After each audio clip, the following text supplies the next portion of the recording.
Hello friends, कैसे हैं आप सब। आई होप आप लोग स्वस्थ होंगे, अपनी तैयारी में व्यस्त होंगे। आज हम डिस्कशन करेंगे हिंदी पेडागोजी। ये सभी क्वेश्चन आपके ऑनलाइन पेपर में पूछे गए हैं, तो चलिए स्टार्ट करते हैं। क्वेश्चन नंबर फर्स्ट है, बहुभाषिकता हमारे मस्तिष्क को सकारात्मक रूप से प्रभावित करती है और हमारे संज्ञानात्मक कौशलों को समृद्ध करती है। द्विभाषावाद का यह परिप्रेक्ष्य 20वीं शताब्दी के अधिकांश समय के दौरान द्विभाषी के प्रति विकसित दृष्टिकोण से सर्वथा भिन्न है। शुरुआती दौर में दूसरी भाषा को किस रूप में जाना जाता था?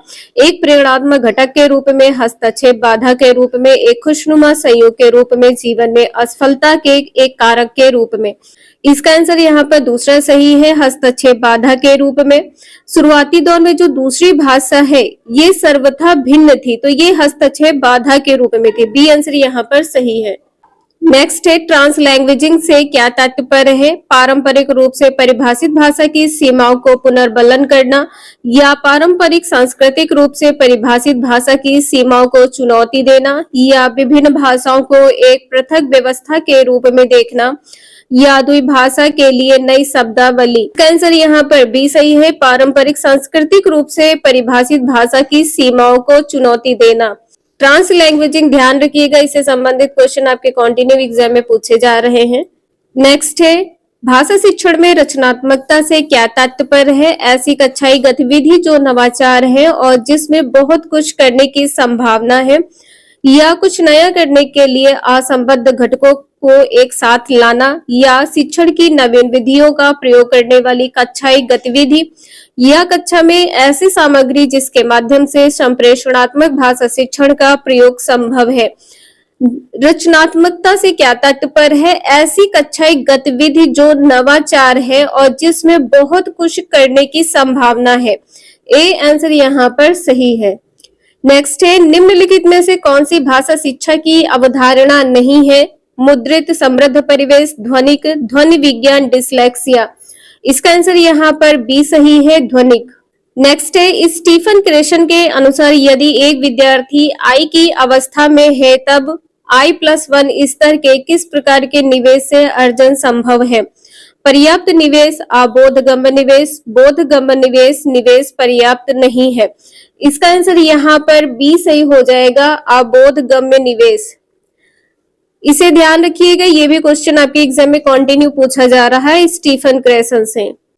नेक्स्ट है, भारत में अंग्रेजी की भाषा के संदर्भ में क्या सही है? यह भारत के संविधान की 8वीं अनुसूची की भाषाओं में से एक है। यह भारत संघ की सहकार्यालयी भाषा है। यहाँ पर कहा गया है सहकार्यालयी भाषा है, यह भारत संघ की कार्यालयी भाषा है। यह संविधान द्वारा मान्यता प्राप्त भाषाओं में से एक भाषा है।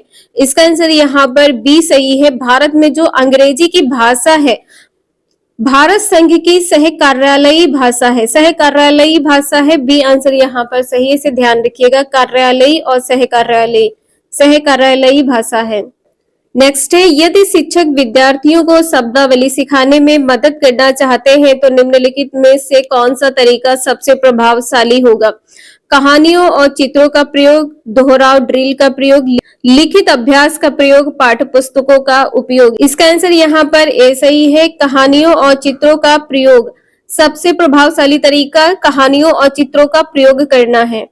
नेक्स्ट है, किसी पाठ्य पुस्तक से कोई विशिष्ट सूचना निकालने के उद्देश्य से उस पाठ्य सामग्री के किसी अंश को बारीकी और गहनता के साथ पढ़ने का कौशल कौन सा अवबोधन कहलाता है? अनुमानिक, वैश्विक, स्थानीय या लेन देन। कोई विशिष्ट सूचना निकालने के लिए अनुमानिक। ए आंसर यहाँ पर सही है। नेक्स्ट है, बहुबुद्धि के सिद्धांत के संदर्भों में निम्नलिखित में से कौन सी बुद्धि भाषा से संबंधित है? प्रवाह, सटीकता बुद्धि, भाषाई मौखिक बुद्धि, शब्दावली व्याकरण बुद्धि, दृश्यात्मक स्थानिक बुद्धि।